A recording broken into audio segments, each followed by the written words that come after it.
hacer de manera presencial en el sentido de que pueden encender su cámara y preguntar directamente a él. Si no, son un poquito tímidos, pueden escribir en el chat que ustedes quieran y yo se las haré a Saúl directamente. Por favor, hágalo en el chat para todos. Y si no, pues las privadas a mí o al doctor Basurto, si así lo prefieren. Entonces, a manera muy general, el objetivo central de la investigación de Saúl es identificar los impactos que puede tener, y a mí me gusta esto, que puede tener, no hay certezas, no hay demostraciones, la economía, no somos ciencia exacta, entonces siempre hablamos en términos de supuestos y probabilidades, por lo tanto, los impactos que puede tener el cambio climático sobre el sector agropecuario en México. Entonces, al igual que el tema anterior, es muy importante porque es la comida y como dijera Jorge Negrete, a todos nos acostumbramos los humanos a no comer. Entonces, ya, más preámbulo, vamos a empezar con la exposición de Saúl, ¿vale? Cuando quieras. Gracias, Luis. Pues tuvimos una novatada hoy, ¿no? Con esto del Zoom. Nos llegaron gente que no. Creo que tenemos que tener cuidado con eso. Pero bueno, ya estamos aquí.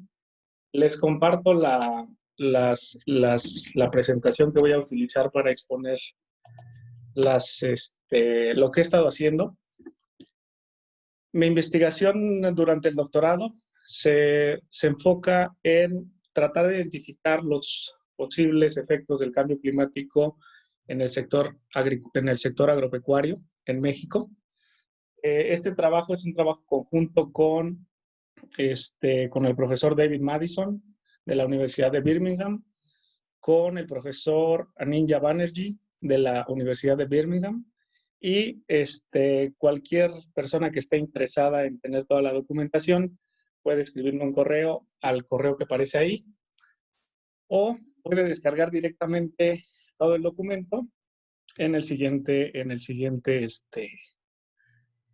dirección. Quiero entonces empezar a contarles un poco sobre lo que les voy a decir. No se preocupen, como se trata de una plática informal, no van a ver ninguna ecuación durante toda la plática. Creo que la mayoría son imágenes. Y quisiera hacer un breve resumen de lo que les voy a contar ahora. La exposición la divido en dos partes. La primera parte es la exposición de un modelo que se utiliza para identificar los efectos del cambio climático en la productividad agrícola, que es conocido como el modelo ricardiano. Ahorita les explico de dónde viene ese nombre. Y en la segunda parte les voy a contar un poco sobre los resultados que encuentro relacionados con cambios en las decisiones de producción de los agricultores. Es decir, si la mayoría de mexicanos cultivamos o están cultivando maíz, ¿qué sería lo más probable que cultivaran bajo diferentes condiciones de clima? Antes de empezar con la exposición, quisiera hacer una aclaración sobre qué consideramos clima en esta exposición. El clima en la exposición no se va a referir a que el año pasado tuvimos granizo y este año no, o que el año pasado tuvimos una gran sequía y este año no, o al revés. Esas son variaciones de corto plazo. En la exposición, cuando hable de clima, me voy a estar refiriendo a cambios en periodos de 30 años. Normalmente el clima en economía y en otras ciencias se mide con los valores medios de las variables climáticas durante 30 años. Bueno, quisiera poner puse esta imagen. Creo que ahorita todos estamos preocupados porque Fox haya comido, ¿no? Pongo las dos porque el tema de cambio climático y sector agropecuario es relevante en términos de disponibilidad de comida cuando tenemos una población creciente. La analogía la hago aquí porque no sabemos si después vamos a tener los alimentos en la mesa, ¿no? De eso se va a tratar un poco la explicación y sigo con esto. Entonces, vamos a ver, en el lado izquierdo tenemos una imagen que podría reflejar una producción de maíz, que es el cultivo que más tenemos en México, bajo las condiciones actuales. Hace unos días platicaba con una persona de Hidalgo sobre que al momento de analizar la información estadística que tiene INEGI, uno se encuentra con que hay productores de maíz que tienen 2 toneladas por hectárea al año o al ciclo agrícola. Cuando hablaba con él, se sorprendía tanto de que hubiera gente con ese rendimiento, porque me contaba que para que para él sea negocio, o que al menos le salgan sus costos, le tienen que salir aproximadamente entre 8 o 10 toneladas por hectárea. Y esos productores solamente los he visto en la base de datos, bueno, en muchos lados, pero la mayoría están en Sinaloa, en la parte del Bajío, y me sorprendía que en Hidalgo tuvieran estos rendimientos.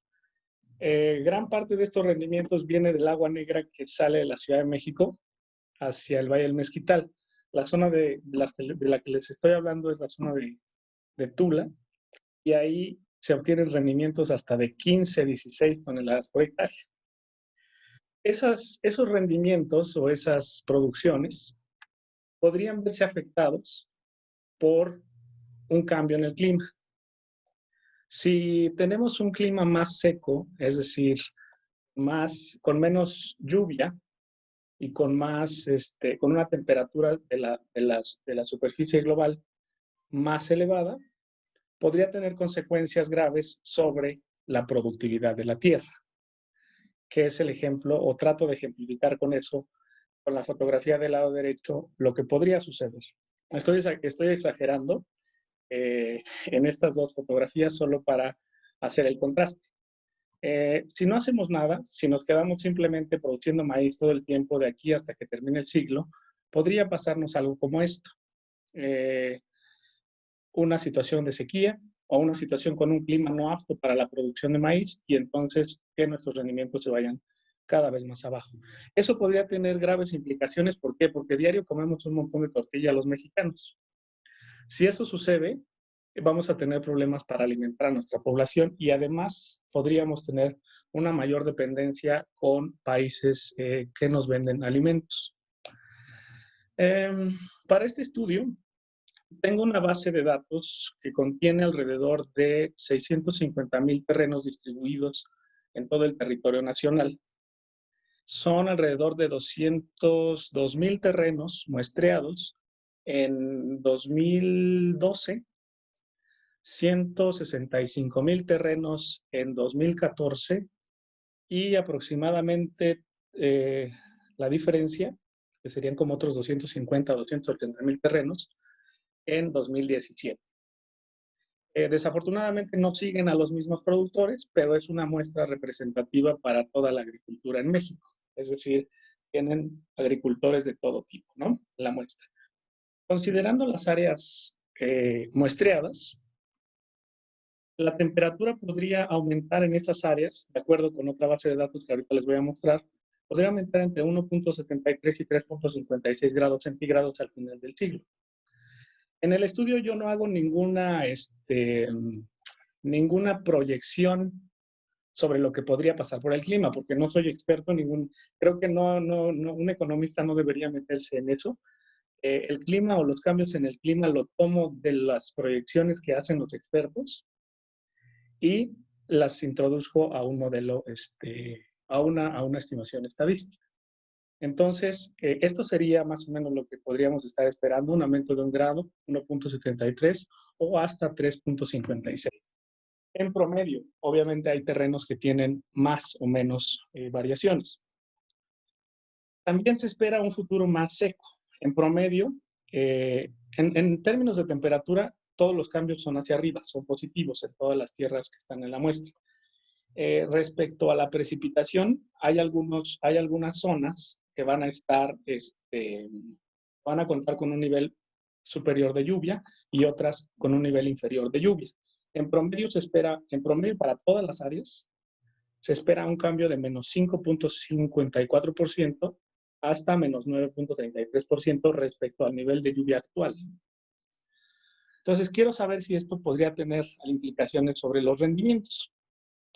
Para eso, la economía ofrece un método que nos podría ayudar. Es uno de varios, ¿no? Hay varios métodos para calcular las pérdidas económicas, pero este es uno de los más, que ha tenido más popularidad en los últimos años, y actualmente estoy trabajando en otro, pero se los cuento al final. Imaginen para esta situación de ver el efecto en la productividad de la tierra o en el rendimiento de la tierra. Imaginen que estamos en una sociedad hipotética o que no existe y tenemos una población de 100 habitantes. Para alimentar a esos 100 habitantes necesitamos una primer tierra, una primer parcela. Idealmente vamos a tomar la parcela que es la más productiva, ¿no? No tendría sentido tomar una parcela que no es productiva.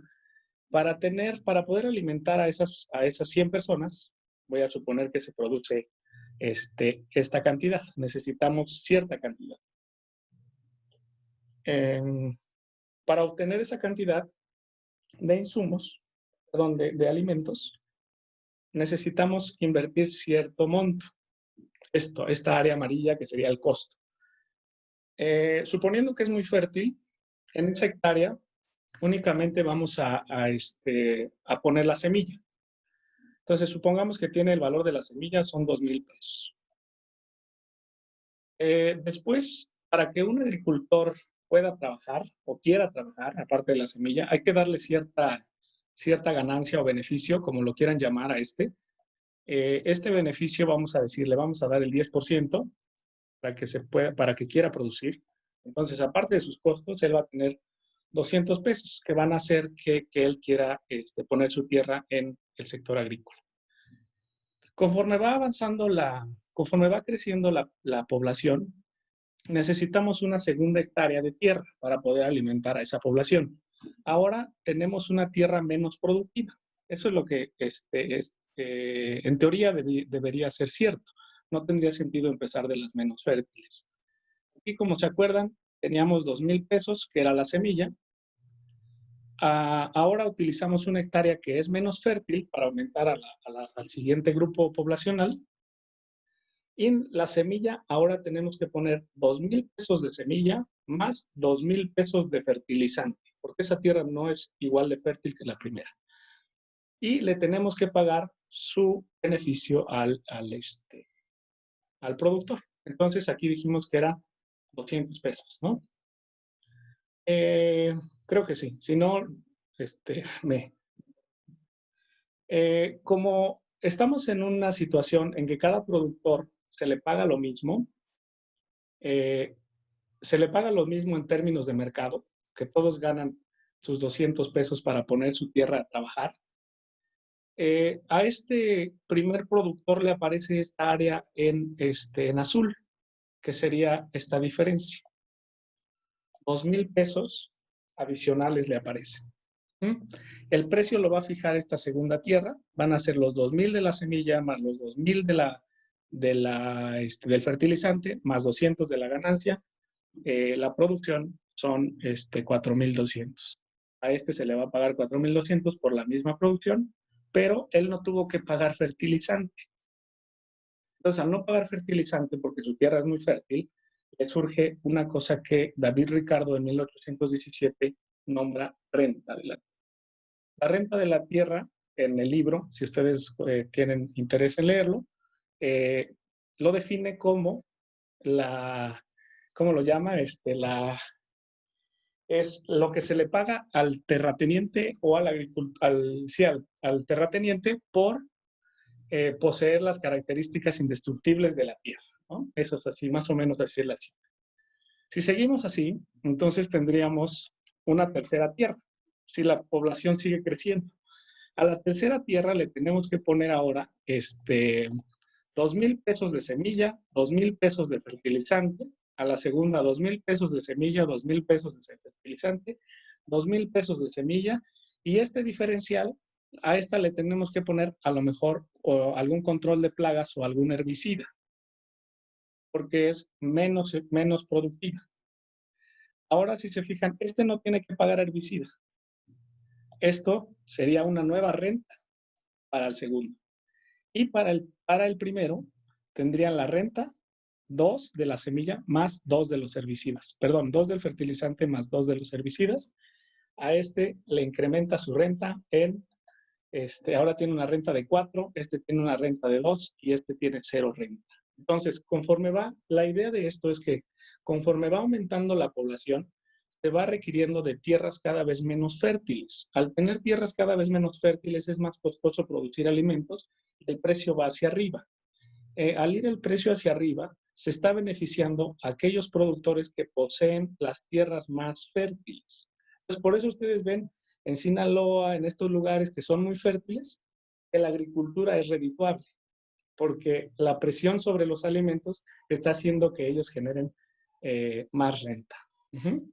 Que no tienen que hacer nada y la tierra o el medio ambiente o las condiciones fuera de su control, lo que brinda la naturaleza estaría en esta renta.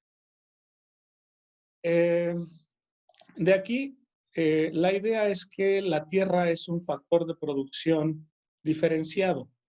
No son tierras homogéneas, hay tierras más fértiles que otras. Por lo tanto, las rentas van variando. Como se acuerdan, en la primera tierra solo puso semilla y obtuvo toda esta producción, porque es muy fértil, solo necesitó aventar la semilla al suelo. Perdón, vi que alguien entró y me distrajo. Tiene puso 2,000 pesos de semilla y obtuvo toda esta producción. Aquí tenía 2, digamos que sigue siendo 200 pesos, 6,200 pesos.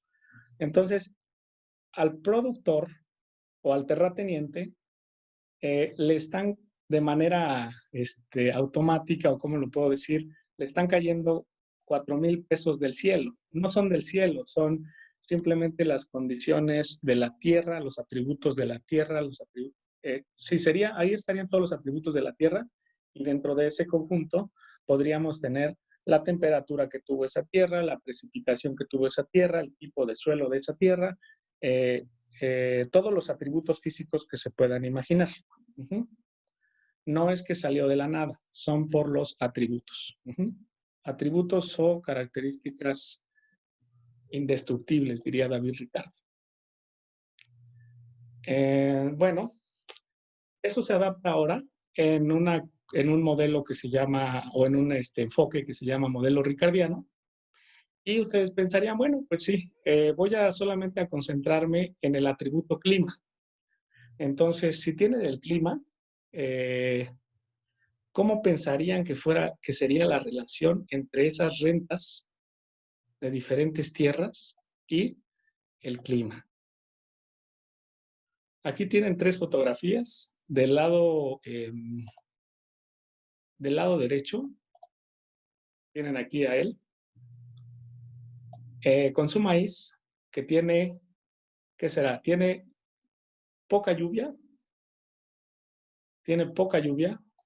menos lluvia, perdón, ese no es el. Vamos a ponerlo así. Cuesta un poco aquí. Vamos a ponerlo así. Menos lluvia y más temperatura. Eso sería algo que sucede en este escenario, en esta fotografía. En la tercera, voy a saltar la segunda, a lo mejor ustedes dicen, bueno, pues le hace falta más lluvia, menos temperatura. Sin embargo, si le cae más lluvia de la que debería, la producción se pierde, hay una inundación y entonces se pierde. Estoy exagerando este punto, pero tendríamos que encontrar un nivel de lluvia óptimo y un nivel de temperatura óptimo. Si estas condiciones se mantienen, entonces el producto estaría obteniendo su rendimiento máximo. Esto es, tendríamos algo así, una curva de este tipo, si relacionamos temperatura o alguna variable climática, temperatura y rendimiento. Lo voy a poner con una pi, ¿no? Que es como la literatura lo hace. Si tienen 0 grados, el maíz no se les da, ¿no? Si van avanzando, entonces de repente va aumentando su rendimiento hasta que llegan a un punto en el cual el rendimiento que obtiene el maíz es el máximo. Esto sería la temperatura ideal para que se cultive maíz. David Ricardo no hizo esto, se le olvidó, yo creo. A lo mejor en 1817 no era algo relevante. Entonces, en 1994 vino Robert Mendelssohn de Yale a formular esta relación entre variables climáticas y rentas de la tierra. Bueno, lo que hago en la tesis, o es el primer capítulo de mi tesis doctoral, es encontrar esa relación que les digo, la relación que existe entre la renta de la tierra y los atributos. En este caso, los que más me interesan son los del clima. INEGI lo que hace, les voy a contar la información que utilizo. Voy a checar el tiempo, creo que voy mal. INEGI reporta la ubicación de todos los terrenos que les mencioné anteriormente a nivel de áreas de control. Áreas de control divide al país en 300,000 áreas de control utilizando un criterio de ubicación de las unidades de producción agrícola. Entonces, aquí les muestro el mapa. Esto es Guanajuato y este es el municipio de San Felipe para que tengan una idea a qué nivel de desagregación o de definición espacial tiene la información del INEGI. Esto lo crucé con un mapa de uso de suelo para, por ejemplo, en un área de control, no toda el área de control es agrícola, solamente una parte, y al cruzarlo obtengo el área específica donde se lleva a cabo agricultura en cada área de control. Con eso le puedo asignar, aquí no se ve muy bien, creo que la definición está mal, no está tan bien, pero en la parte superior izquierda, cada punto es un terreno agrícola y tiene ahí que se está cultivando, solo que la definición del cuadro, la resolución, no deja ver bien, ¿no? Teniendo esos puntos, las siguientes bases de datos, la de temperatura y la de precipitación, son sistemas de información georreferenciada y nos dan el clima de los últimos, como les dije, el clima son los promedios de temperatura y de precipitación de 1970 a 2000. Es lo que se usa comúnmente. Esta base está disponible, la acaban de renovar en febrero del 2020. Para cada kilómetro cuadrado de la Tierra, ustedes tienen un valor de temperatura, un valor de precipitación, radiación solar, viento, etcétera. Tienen todas las variables climáticas. Esta parte de aquí, de la parte inferior derecha, tienen los tipos de suelo. Tienen como 300 tipos de suelos diferentes que monitorea el INEGI. Entonces, con eso puedo asociar las rentas de la tierra con el clima, con los tipos de suelo, y además tomé las distancias que hay de cada terreno a la ciudad más cercana, la distancia del terreno al cuerpo de agua más cercano, ya sea río o sea lago, laguna o presa, la densidad carretera, ¿qué más? Los precios, etcétera. Un montón de información que podría ayudarnos a determinar esa renta. Solo como ejemplo, ¿por qué la distancia a la ciudad? Porque a veces los precios o las valoraciones de la tierra dependen de la cercanía a la ciudad y no necesariamente son valiosas esas tierras. Entonces, con este análisis estimo ese modelo ricardiano. Aquí creo que está la profesora Karina, entonces me va a debatir estos resultados. Una vez que hago estas estimaciones, no les voy a mostrar las estimaciones, no les voy a mostrar las ecuaciones, simplemente reemplazo el clima tomo la diferencia con respecto al clima actual, lo vuelvo a meter en la ecuación y entonces obtengo un rendimiento nuevo. Calculo la diferencia entre el rendimiento actual y el rendimiento esperado bajo diferentes contextos de clima y les presento la información. Tengo cuatro escenarios. Si ven en esta tabla, tengo el escenario 1, que se llama RCP. Los RCP son Representative Concentration Pathways, que son algunas trayectorias de concentración de CO2 en la atmósfera que utiliza el IPCC, que es el panel intergubernamental para el cambio climático. Entonces, este 2.6 asume, en términos muy simples, que vamos a dejar que el nivel de emisiones va a empezar a disminuir a partir de ahora, o de 2020, creo, si no mal recuerdo. Lo pueden poner en Google y les ponen las trayectorias. Y el peor es que vamos a seguir haciendo lo mismo hasta 2100 y entonces va a haber mucho carbono en la atmósfera y más calentamiento global y entonces más temperatura y cambios más drásticos en precipitación. Entonces, de cierta forma, este sería el optimista y de cierta forma este sería el pesimista y dos escenarios en medio están aquí. Aquí encuentro resultados positivos. Es algo que va al revés de los dos estudios que hay para México. Uno es del doctor Galindo y el otro es de Mendelssohn, el que hizo el estudio para México. No los puedo decir que son muy robustos por ciertas razones que quizá podamos discutir una vez que termine la presentación.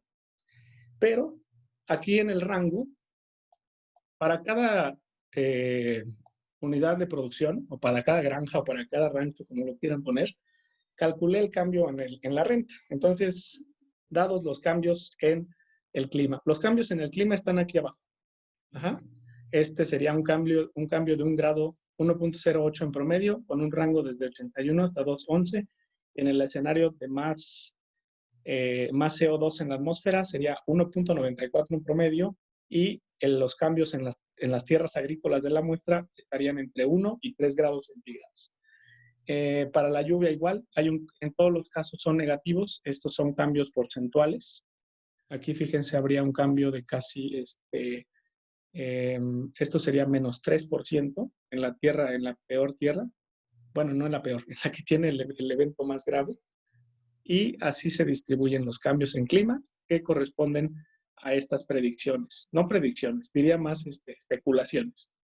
En todos me sale, o obtengo que respecto al nivel actual, podría aumentar 22% esa renta agrícola o 47%. ¿Cuál es la explicación?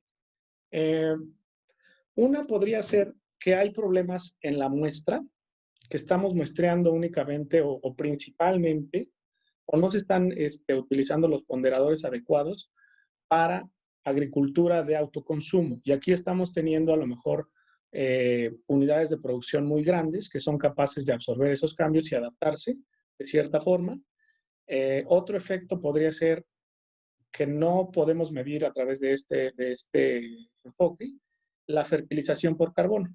Sí, como saben algunos, entre más carbón, o no entre más, pero si hay carbón en la atmósfera, ayuda a la formación a las plantas, al desarrollo de las plantas. No estoy diciendo que sea positivo para todos, va a haber perdedores y va a haber ganadores. Entonces, algunos agricultores van a sufrir más que otros y unos obtendrán beneficios. Eso es el resultado para la primera parte. Creo que tengo tiempo, si no, Luis, ¿cómo ves? Como gustes, ya te pasaste 2 minutos, pero podemos. Solamente me faltan 3 láminas. Ok, perfecto. La otra cuestión que evalúo es la transición de cultivos por cambios en el clima. A lo mejor, si se quedan cultivando maíz, por ejemplo, están aquí los agricultores mexicanos cultivando maíz, empieza a aumentar la temperatura, como se pronostica que suceda, y vamos a llegar al punto D. En el punto D, el agricultor tiene dos opciones. Esta es una función de renta, digamos. Olviden se puede llamar de diferentes formas. Es la R que les mencioné en la diapositiva inicial. Si aquí el agricultor sigue cultivando maíz, su rendimiento se le va a ir a cero. Pero si por otro lado cambia su decisión y empieza a producir ganado bovino, esto tiene sus implicaciones de pasar de una especie a otra, podría obtener un rendimiento incluso que vaya hacia abajo, no necesariamente es cierto. Puede ser que la curva sea así y entonces al transitar al otro alcance un nivel óptimo más alto y obtenga más rentas, etc. La idea de este diagrama es que el agricultor debería o podría adaptarse para transitar, podría adaptarse mediante la transición a nuevos cultivos o a cultivos alternativos para no absorber todo el efecto que tiene el cambio climático o el cambio en el clima. Borrador. Paso a la siguiente. Esta no se las cuento, es una revisión de literatura con, estos son todos los estudios que hay para este tipo de análisis, para modelar la probabilidad de cultivo en cada uno de los terrenos. Dadas las condiciones, es la probabilidad de cultivar maíz en un terreno, dado el clima que está ahí actualmente. Ustedes tienen interés, este no está actualizado, aquí son 9, son 12 artículos que lo hacen para África y para Sudamérica con financiamiento del Banco Mundial. Voy a borrar todo esto y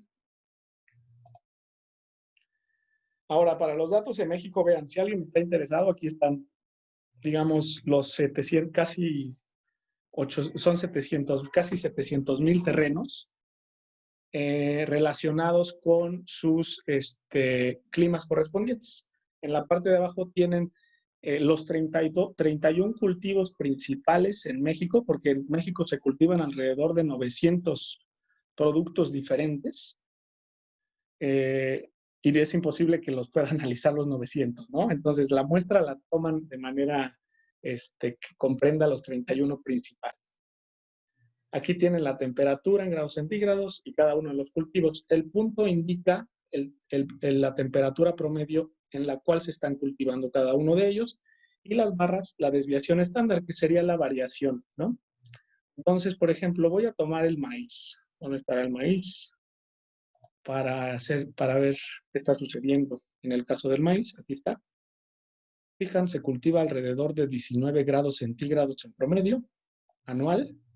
Ojo que aquí estoy combinando, solo por motivos de presentación, estoy combinando los dos ciclos agrícolas, primavera, verano y otoño, invierno, pero hay un rango grande. Entonces, significa que a lo mejor lo que yo hago en mi tesis es también analizar que la literatura que existe o los artículos que se han hecho en economía para modelar estas decisiones, toman como si un productor pudiera cambiar de maíz a la producción de bovinos de manera instantánea. No instantánea, pero de manera que no involucra tantos costos, ¿no? Cuando yo planteo eso a mi papá o a la gente que conozco que está en agricultura, es imposible, ¿no? Porque cuando tú estás cultivando maíz, en el mejor de los casos, tienes un tractor y ese tractor no te serviría para engordar cerdos, por ejemplo. Entonces, hay inversiones de capital grandes que se tienen que hacer. Lo más, digamos, aquí lo que podríamos hacer es transitar entre variedades de maíz. Sería algo menos costoso pasar de un maíz, supongamos que tenemos un maíz que se cultiva a este nivel, es una variedad, pero hay otra variedad de maíz que es más resistente a una temperatura mayor, por lo tanto sería más barato transitar a que transitar a algo como esto, ¿no? Como uvas, por ejemplo. Esa es la idea de mi segundo capítulo o segundo artículo en la investigación, y esto lo tengo para temperatura y precipitación. La combinación de las dos nos da a lo mejor algunas transiciones menos costosas y óptimas. Por último, les presento así como lo hice para el cambio porcentual en la renta de la tierra, ahora lo hago para el cambio en la probabilidad de cultivar cada uno de estos productos en cada uno de los terrenos. No les presento todo el cuadro de los terrenos, pero les presento los promedios. Tampoco les voy a presentar para los 31, pero sí de manera agrupada. Si no, no cabe aquí, ¿no? No le puedo mostrar una tabla enorme.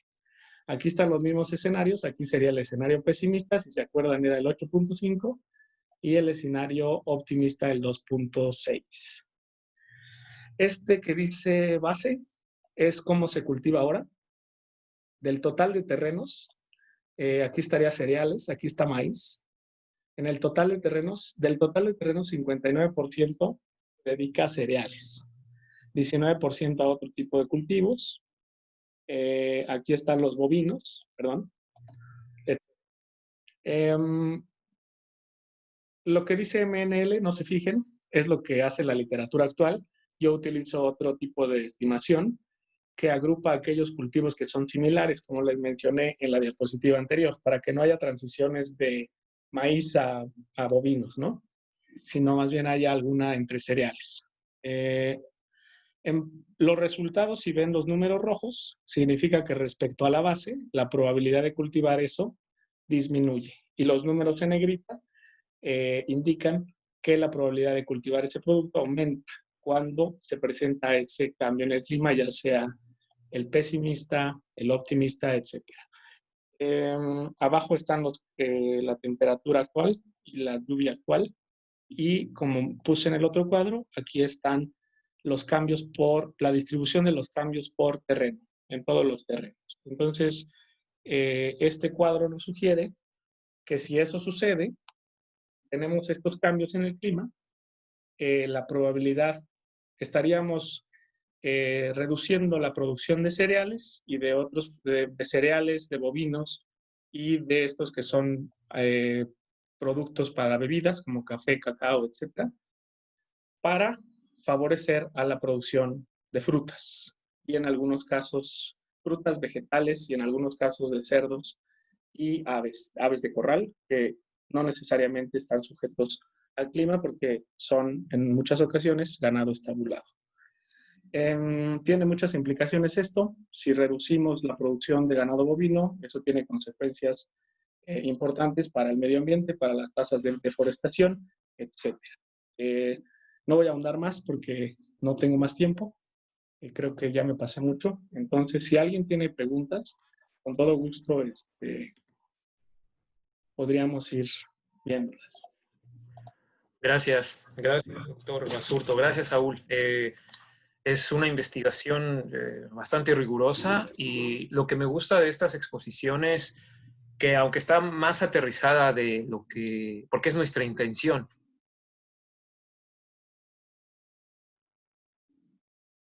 Creo que nos dejó se fue.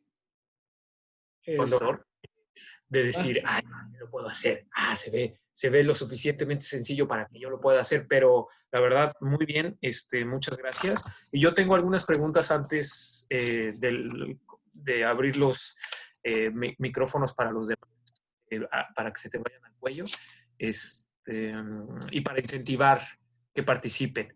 Entonces, yo quiero saber, porque no me acuerdo, hace mucho que no me pongo a ver el sector agrícola mexicano. Tengo entendido, son 3 preguntas, te las hago, las respondes y ya empiezo a abrir los micrófonos para los demás, si te parece bien. En cuanto al maíz, me gustaría recordar cuál tipo de maíz, porque hay 2 tipos de maíz, según recuerdo, amarillo y blanco. ¿Cuál es el tipo de maíz que más producimos en México y cuál es la situación de comercio exterior respecto a importación? ¿Qué tanto importamos de ese maíz? ¿Qué tanto producimos? Porque sí, tienes toda la razón, somos bien tortilleros y no saben todos los que están en México. Para los que no saben, yo estoy haciendo el doctorado en Irlanda. Extraño las buenas tortillas de maíz. Vamos, hasta extraño las tortillas del Walmart. Porque nuestro maíz es muy rico y pues sí, la verdad es que lo traemos en la sangre y lo queremos consumir. Entonces, esa es mi primera pregunta. ¿Qué tipo de maíz es el que más se produce en México y cómo está la relación en cuanto a exportaciones e importaciones de ese tipo de maíz que producimos? Luego, segundo, me parece muy interesante cómo explicaste la renta ricardiana, que creo que es uno de los conceptos más importantes para todos los que nos están viendo, que somos economistas, para entenderla. Y quiero anunciarles que ya estará en el sitio de internet. En julio ya tenemos, la primera semana de julio, tenemos confirmado al excomisionado nacional de hidrocarburos, el maestro Juan Carlos Cepeda Molina, para que nos hable de renta petrolera, que está muy ligada a esta renta ricardiana que tú nos acabas de explicar de manera muy sencilla. Entonces, en julio vamos a hablar de renta petrolera para ligar este tema. Entonces, si les interesa, ahí va a estar en el sitio de internet para que hablemos de este tema. Entonces, ligado a eso, me gustaría saber, yo sé que están los mapas, pero si nos los pudieras explicar más. La segunda pregunta va en relación a las rentas petroleras y la calidad de la tierra en México. ¿Qué regiones, de manera muy general, se van a ver beneficiadas por el cambio climático, por el incremento de la temperatura que tú mencionas, y qué regiones se nos va a llevar el traste? Y por último, ligada a esta segunda pregunta de ganadores y perdedores, si tú fueras ahora el secretario de Agricultura, Pesca y Ganadería, el secretario ARPA, y estuvieras en una reunión con el presidente y el presidente te preguntara, oye, Saúl, respecto al maíz, es inminente el cambio climático, ¿qué hago? ¿Qué vamos a hacer respecto a política pública? Porque, al igual que otros muchos economistas, incluyéndome, tú eres muy microeconomista, eres muy bueno, eres muy neoclásico, que eso no es bueno ni malo, simplemente. Y pues tus recomendaciones, lo que yo te escuché de tus recomendaciones, simplemente, pues ahora sí que el productor se adapte, que cada quien se rasque con sus propias uñas y pues órale, pues si así es tu tierra y aquí se viene el cambio climático, pues esto es lo que tenemos que hacer y eso es lo que tienes que hacer tú de manera individual. Entonces mi pregunta es, si tú fueras el secretario de Agricultura y el presidente te pregunta, ¿qué hago, Saúl, respecto al cambio climático y el maíz? ¿Cuál es tu respuesta? Entonces, esas son mis tres preguntas. Eh, si las recuerdas o las digo resumidas. No, ya listo. Perfecto. Las tengo aquí. Entonces, voy a abrir los micrófonos de los demás para incentivar la conversación. Sí. Voy contestando. Respecto al maíz blanco amarillo, el maíz blanco es el que más se produce. Bueno, el maíz blanco y otras, y todas sus variedades. Hay un montón de variedades. En alguien si está, voy a silenciar a... hay muchas variedades. La principal es el maíz blanco. En el análisis está el maíz blanco únicamente. No recogen información.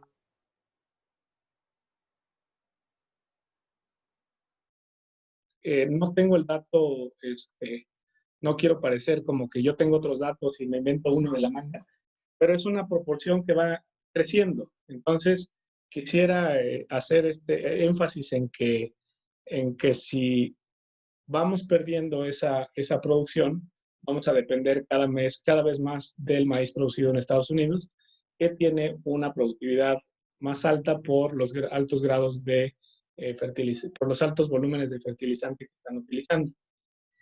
Tu segunda pregunta, regiones. A nivel región, los más vulnerables estarían en el sur del país y los menos vulnerables estarían en la zona del Bajío. En las zonas donde hay más tecnificación estarían los menos vulnerables. Te soy sincero, ese mapa no lo he hecho, pero sería bueno tenerlo en un mapa también. Sería muy ilustrativo ver dónde están los más vulnerables y en torno a eso hacer política económica. El maíz y el cambio climático. Es un tema que voy a contestar desde el punto de vista económico porque es un tema cultural también.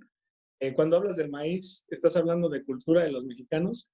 Entonces, como un economista, podrías decir que si sigues hablando en términos ricardianos, tendrías que seguir produciendo lo que es más productivo, es decir, lo que te produce la renta más alta.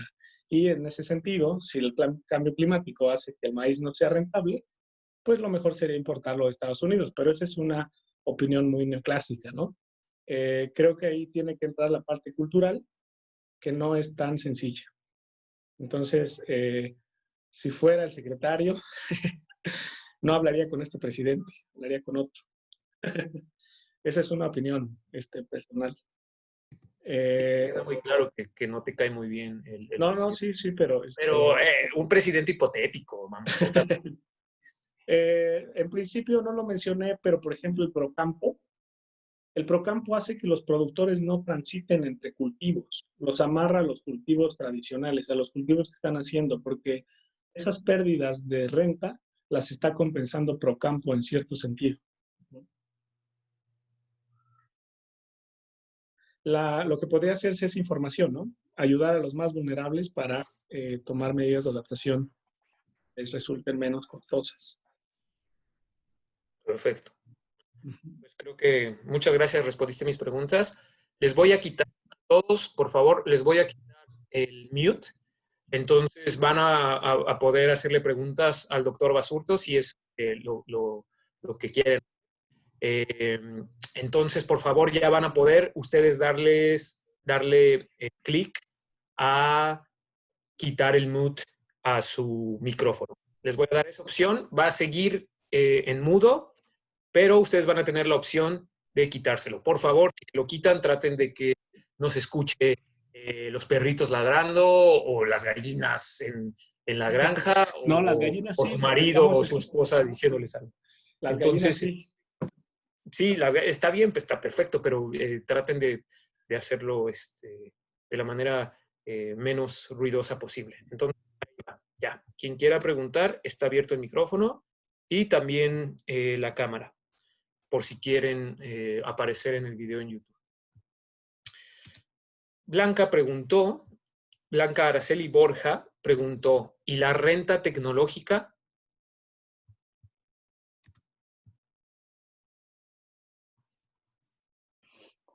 No, o sea, me refería a que existen, por supuesto, rentas de la tierra, ¿no? También hablabas tú de la renta petrolera y justo te preguntaba a ti, Luis, perdón, teníamos el mensaje privado, pero apareció para todos lo de la renta tecnológica, ¿no? Que también hay renta tecnológica. Bueno, tenía 4 preguntas, pero una ya la planteó más o menos Luis sobre el aspecto del maíz. Y claro, lo retomó Saúl sobre las características del cultivo, que aunque no sea rentable en términos clásicos, es un producto que tiene que ver con la soberanía, ¿no? Con la cultura pues del país. Bueno, entonces esa ya la voy a omitir. La otra era relacionada con el aspecto tecnológico, porque hay insumos, hablabas tú de los fertilizantes, ¿no? De las características de la tierra. Entonces, dado que hay bienes que complementan los nutrientes, las características naturales, para poder incrementar el rendimiento de la tierra, es decir, incrementar la producción toneladas por hectárea, también se tendría una renta, ya no se va a tener una producción extensiva de la tierra que genera las rentas diferenciales de la tierra desde la perspectiva ricardiana, sino que se va a tener una producción intensiva. Entonces, en este sentido, mi pregunta es, ¿cuáles son las ventajas que ofrecería? Por ejemplo, desarrollos científicos en términos de biotecnología para modificar los productos y que sean más resistentes a la sequía, como hay ya investigaciones para el frijol, que se pierde el 80% de la producción por sequía, y otros tantos productos, ¿no? Que evitan, los hacen más resistentes a plagas, etcétera, ¿no? Otras catástrofes relacionadas con el clima. Entonces, ¿qué ofrece esta perspectiva que estás viendo como para encontrar una solución o una alternativa al cambio climático, para poder producir y mantener o mejorar, mejor dicho, una soberanía alimentaria, le llaman, para combatir la pobreza alimentaria que también se tiene, y tener cierta seguridad que no dependa de las importaciones de alimentos, ¿no? Que es todo este asunto que se busca promover desde la 4T. Entonces, bueno, esa era la segunda pregunta. Si quieres, me dices un poco más sobre esto, porque la otra tiene que ver con Perdón, la Blanca, transición. Blanca. ¿Sí? Perdón Sí. que te interrumpa. Pues si quieres, dejamos que Saúl responda estas dos preguntas y ya después vamos con tu tercera. Blanca es una amiga muy querida, es una economista muy académica y a veces suele ser muy rigurosa en sus preguntas como ahora, pero esencialmente preguntó qué es lo que debe hacer. Lo primero fue respecto al maíz que más comemos. Blanca, no te metas en ese tema porque te me voy a ir al cuello. No te metas con mis tortillas, por favor. En el No, sí, segundo, claro que sí. respecto a la soberanía alimentaria y el cambio climático, creo que va muy en tenor a lo que ya respondiste, Saúl, respecto Claro. a qué hacer frente al cambio climático, pero si quieres ahondar más sobre el tema, pues Y la adelante. tecnología, por favor. Sí, y la tecnología que es muy importante para Blanca, que ya estará por aquí ella hablándonos de ello.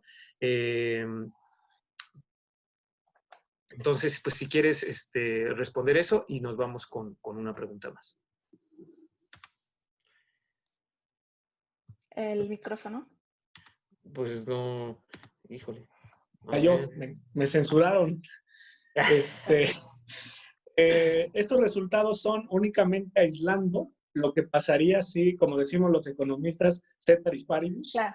y el clima cambia, pero esto falta agregarle si los precios cambian, si la tecnología cambia, si un montón de factores cambian. Este es como les dije, es una parte de la investigación. Ahorita lo interesante que estoy empezando, me gustaría empezar ahorita este año, es hacer un modelo de equilibrio general computable espacial, donde ya los agricultores se mueven en el espacio y aparte hay una maximización. Bueno, ¿a qué les cuento? Ese tiene todos los efectos que puedas imaginar y tiene sus desventajas también. Pero quería hacer esa aclaración. La cuestión de agricultura intensiva, expliqué esto de renta en términos de agricultura extensiva. Extensiva, para los que no son economistas, es agregación de tierras e intensiva es con las mismas tierras producir más. Es decir, le vamos haciendo cambio tecnológico, tenemos un tractor mejor, tenemos una, ¿cómo se llama esta? Se me olvidó, la que remueve la tierra hasta 80 centímetros, etcétera. Tenemos un montón de cambio tecnológico, entonces con el cambio tecnológico estas rentas van cambiando también. Como es un modelo estático, estoy tomando la tecnología actual. Es un modelo de equilibrio parcial, entonces tiene la tecnología actual. No podría simular la tecnología porque no es dinámico y porque mis datos no son dinámicos. Esa sería solamente podría haber variaciones de tecnología en el espacio, no en el tiempo. Pero podría analizarlo de cierta forma, pero no sería lo correcto con este modelo ricardiano. Se me olvidó mencionarles, hablando del maíz, 40% de los productores tiene pérdidas. Su renta es menor a 0 y aún así están produciendo. Esto tiene que ver con una cuestión cultural, con una cuestión de aseguramiento de su comida, con una cuestión de tradición, con una cuestión que los neoclásicos no tenemos en el modelo como para poderlo capturar. O quizás sí, pero es algo que no me gusta hacer con una dummy de región o no sé, alguna cosa así. Claro, porque no solo la cultura está más lejos está muy lejos de la maximización del producto y de... Exacto. A mí no me toca explicar, creo, como economista esa parte. Simplemente reconozco que existe eso, ¿no? Sí. Y les cuento esos de los resultados están operando en pérdidas. 40% de los productores de maíz están en pérdidas. 35% del frijol están en pérdidas. Y aún así siguen produciendo. La otra pregunta era sobre... A ver, recuérdame tantito, Luis. Ya son las 2 y bueno. falta una pregunta más, pero antes de hacer la pregunta de la doctora, sí, de la doctora Blanca, ya prácticamente eres doctora, ya va a acabar su doctorado, entonces, si nos vamos al juego de largo plazo, ya es doctora. Entonces, y difunta. Sí. En el largo plazo. No, pero bueno, es que Aquí si eres... hay una pregunta, que si estoy tomando tinto o es tequila camuflado en mi taza. Es café. Híjole. Ah, No está sé, bien. Está ¿alguna bien. otra Sí, pregunta? todavía es tempranito ahí. ¿Alguien tiene alguna otra pregunta? Si no, pues cerramos con la pregunta de Blanca y ya les comento qué va a tratar la siguiente. Pero yo tenía más preguntas, perdón. Sí, déjame ver si hay alguien que tiene alguna otra pregunta y si no, ya nos vamos con tu pregunta y terminamos. Dale. Yo tengo una pregunta. Hola. Ok, hola, hola. Eh, ¿Existen modelos para estimar de alguna forma la transición entre cultivos, digo, a cultivos de mayor valor agregado? Por ejemplo, hay algunos gobiernos, en particular pienso en los gobiernos municipales, el gobierno municipal de Chihuahua, que están muy interesados en este tipo de modelos y de intervenciones, ¿no? Porque justo quieren hacer como migraciones hacia cultivos más rentables. Entonces era eso. Si hay otros modelos. Sí existe. O sea, Si pues, hay, existe algún si tipo de... existen Ajá, modelos de transición de cultivos. O sea, como exacto. dices tú, Mira, también es una cuestión estática y lo hice porque naturalmente con las dos investigaciones puedo conjuntar una y hacer una, que en economía le llamamos una función estructural y tomar en cuenta esa transición en la función ricardiana. Ese es el objetivo, por eso lo hice así. Hay otros enfoques, puedes usar Machine Learning, puedes usar modelos de equilibrio general computable. Una de las debilidades de lo que estoy haciendo es que únicamente considera la tierra que se está cultivando ahorita y no está considerando que algunas tierras con el cambio climático se van a incluir en la frontera agrícola y otras van a salir. Entonces, todo ese dinamismo lo voy a poder capturar con un equilibrio general computable espacial. Esos serían los que yo tendría en el radar, pero seguramente hay otros. Hay otro que se llama proporciones de uso de suelo, y lo hacen mucho en Estados Unidos. perfecto. Entonces, pues la respuesta es sí, sí hay modelos Sí. Listo, transición. gracias. Por nada, gracias a ti, Fer. ¿Alguien más tiene alguna otra pregunta? Sí, yo, Karina Caballero. Ok, la doctora Caballero. Nada más una pregunta. ¿Por qué decidiste incorporar la parte de ganadería si claramente es una forma de producción bastante diferente a la agrícola y entonces posiblemente pues estás como, no sé si lo modelaste de forma simultánea, fuiste cultivo por cultivo, entonces si incluiste la ganadería pues podría generar algún tipo de sesgo, ¿no? Porque es una actividad diferente que si bien responde igual a la misma función de daño de cambio climático, no necesariamente en la misma proporción o intensidad que los cultivos agrícolas, ¿no? No, esa es mi pregunta. ¿Te refieres al ricardiano o al de probabilidad de cultivos? A A la probabilidad de cultivos. A la probabilidad, dices. Ajá. La probabilidad la estoy modelando con un modelo logístico anidado. Entonces, agrupo cereales, agrupo frutas, agrupo, primero divido, agrupo perennes y anuales y ganadería. Y de ahí vienen grandes especies y pequeñas especies en ganadería. Es como si fuera un árbol, ¿no? Se van anidando las alternativas y no están en el mismo grupo cereales y ganado bovino, ni porcino, ni nada. Esa es una forma de aislarlos y las variables, algunas variables son específicas del terreno y otras son específicas de la alternativa, que sería el precio de la carne de los bovinos, la extensión del terreno, que son características diferentes. Y creo que así podría responder la pregunta. Para el ricardiano para el ricardiano hice estimaciones diferentes para ganadería y para cultivos anuales y perennes, porque es difícil obtener la renta para perennes y ganadería, porque no se reportan de manera anual.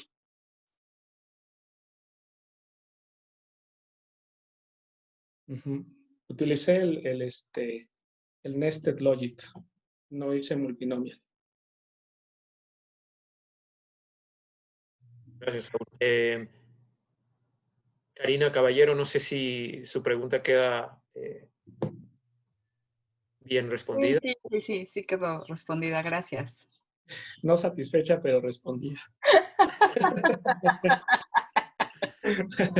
Sí, lo interesante del modelo anidado es que te da los parámetros de similitud entre las alternativas y encuentro los parámetros de correlación de elección muy congruentes con lo que podrías esperar. Es decir, es más probable que se muevan entre cereales, que empiecen a mover hacia ganadería, los agricultores que tienen maíz.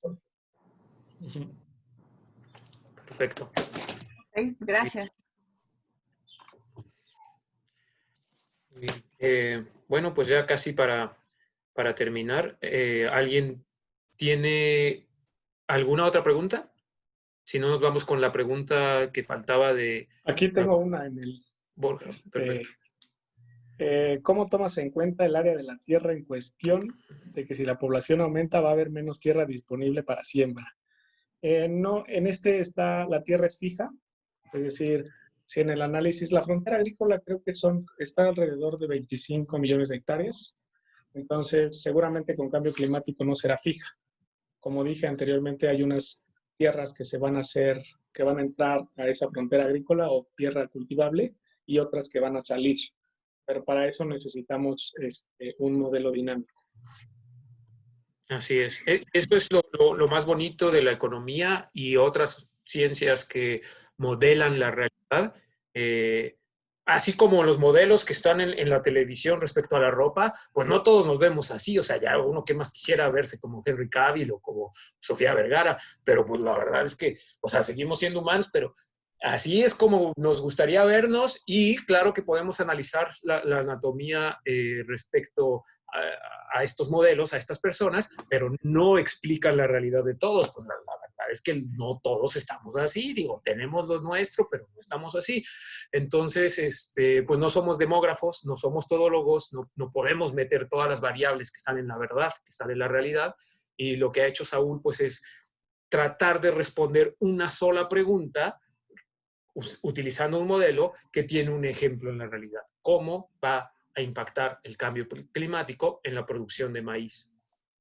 Con todo lo demás constante. Entonces, eso es muy padre de la economía y eso es algo de lo que queremos dejar en estas conversaciones, pues que no lo sabemos todo, no somos todólogos y si se quiere explicar la realidad completa, pues hay que ser Dios, porque pues no somos omniscientes ni omnipresentes y por lo tanto hay que ser muy precisos. Entonces, eso es algo que nos gusta transmitir respecto a economía.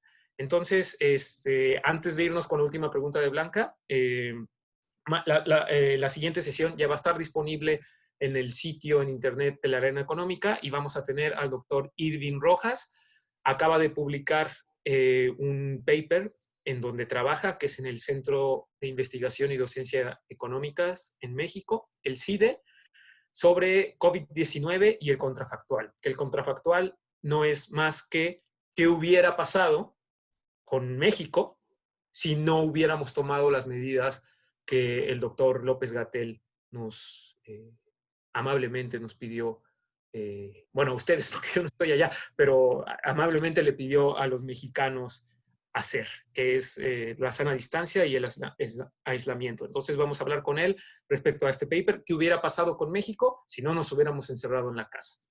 Eso es lo que vamos a hablar la siguiente semana. Y pues, Blanca, muchas gracias. Vamos a escuchar tu última pregunta, Sí, por favor. perdón, gracias. Casi siempre tengo muchas preguntas. Bueno, más que respuestas, ¿verdad? Es lo malo. Respecto a la transición de los cultivos, que también me parece muy interesante, mi pregunta ya más concreta, porque hay un freno para cambiar, como bien mencionaste, de un cultivo a otro por diferentes factores, pero mi pregunta es, no identifiqué ahí y por eso pregunto, si hay una variable como de oposición al cambio, digamos, dependencia del mercado, ya sea interno o externo, o al progreso dentro de la cadena de valor en la agroindustria, donde tenga que haber ese cultivo, o algún otro aspecto que frene la transición a otro cultivo que, digamos, sea quizá el más óptimo de acuerdo al clima o que no provoque tanto erosión o efectos climáticos, ¿no? Concretamente es los obstáculos, ¿no? sí. Uno de los obstáculos que te puedo decir de manera muy estadísticamente significativa son los tibios, Procampo y Progan. Progan incrementa la probabilidad de quedarse cultivando, incrementa la probabilidad de quedarse produciendo ganado bovino. Procampo incrementa la probabilidad de seguir cultivando maíz, frijol, los seis granos básicos. Otro obstáculo, y eso no les puedo mostrar todo el cuadro de la estimación, pero tengo ahí algunos componentes tecnológicos, características sociodemográficas, si usa, por ejemplo, yunta, si tiene tractores, si tiene, etcétera. Tengo ahí todos los componentes. Algunos hacen que sean, en general lo que se observa es que aquellos agricultores con más tecnificación, en especial riego, son más capaces de, al tener riego incrementa la probabilidad de moverse hacia cultivos no tradicionales, es decir, desplazarse hacia frutas, verduras, etc. Sí. Eso los hace menos vulnerables, pero para los que no tienen riego, ese sería un obstáculo, ¿no? Ponemos en esos términos. El otro obstáculo no es algo que me lo digan un coeficiente en la tabla, pero es algo que observo en los datos, es la cuestión tradicional. Los productores, porque su abuelito, su tatarabuelito tenía maíz, siguen cultivando ese maíz, ¿no? Sin saber si en los últimos 50 años su tierra ya no es la ideal para tener esa variedad de maíz. No voy a decir maíz en general, esa variedad. Quizá pueda moverse hacia otra variedad. Sí. Eso serían los obstáculos. Vale, pues muchas gracias a todos por asistir. Gracias. La verdad Gracias, es que Luis. nos da mucho ánimo que pues los resultados de tu investigación son bastante, no en el sentido normativo positivo, son bastante optimistas en cuanto a que no nos va a ir tan mal y que pues hay mucho por hacer. Entonces, es un resultado, no estoy diciendo que eso va a pasar. Claro, Si es un resultado de la investigación, pero vamos, sí. ánimo, pues. Entonces, gracias a todos. Lo vamos a subir al sitio en internet que estará disponible muy pronto. Y pues, si tienen interés, nos vemos en 2 semanas, mismo canal, misma hora, para hablar de COVID-19 y qué hubiera pasado si no nos hubiéramos encerrado en casa. ¿Ok? Vale, pues muchas gracias y ya pueden ir saliendo de la sesión si así les parece. Gracias. Muchas gracias y felicidades por la investigación, Saúl. Gracias, Blanca. Por la reunión y la invitación. Gracias. Bye. Bye.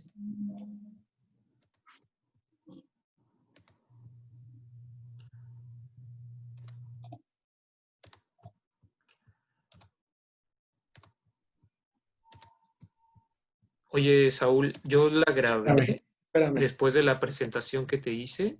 Espérame, déjame Ok. Tenemos que desactivar detener grabación.